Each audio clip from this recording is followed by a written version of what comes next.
Hoe is het met de veroveringstocht van Nederland? Ja, dan gaan we afwachten hoe de veroveringstocht van Nederland is. Wordt een heel spannend verhaal. We moeten winnen van Spanje. En als we winnen van Spanje, dan krijgen we weer dat Viva Hollandia gevoel. Ja, en dan wordt het oranje verover. Dat is wel gaaf. Maar dan zie ik je vandaag met een zwart jasje aan. Heerlijk, lekker. Ja, maar ik had net een oranje jasje aan bij het liedje. Ja, dat hoort bij mij. Ja, want hoe is het met de oranje koorts in Nederland? Ja, ik vind dat het heel zwaar tegenvalt, de oranje koorts in Nederland. Er gebeurt nog niet zo heel veel. Af en toe zie je eens een oranje straat of een oranje kroeg, maar het moet nog gaan leven. Het moet nog gaan beginnen. En ik snap het ook wel, want de resultaten zijn nog niet echt geweldig geweest zoals het moet zijn. Dus ja, we moeten echt winnen van Spanje. We moeten van Spanje winnen. Is dat echt bepalend voor of die oranje koorts wordt aangewakkerd? Ik denk wel voor de koorts.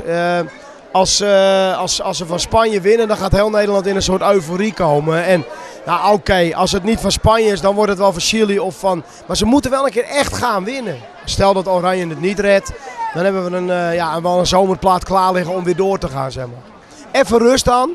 Want ja, we hebben natuurlijk heel veel tijd geïnvesteerd in Oranje verover. Mooie clip gemaakt. En mensen realiseren zich dat niet, maar daar ben je echt maanden mee bezig voordat het echt allemaal staat.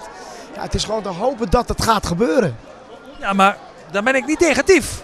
Maar het klinkt misschien dan wel weer zo.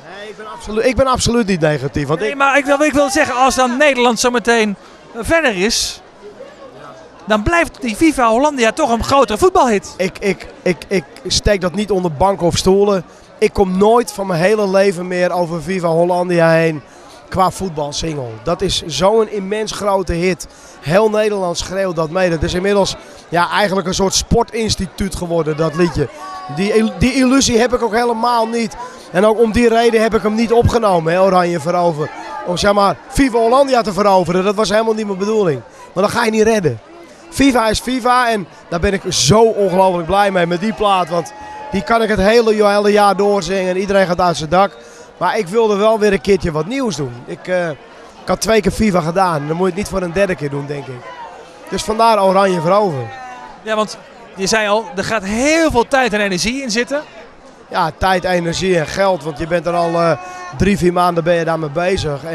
Maar dat is niet erg, want dat is ook een investering in je carrière en dat je weer een nieuwe plaat hebt. En het grootste compliment kreeg ik net van Pierre Kartner, van vader Abraham. Hij zei, je hebt weer een voetbalhit gemaakt, joh. Wat een goede plaat. En dat vind ik dan alleen daarom al, ben ik heel blij dat we die plaat opgenomen hebben.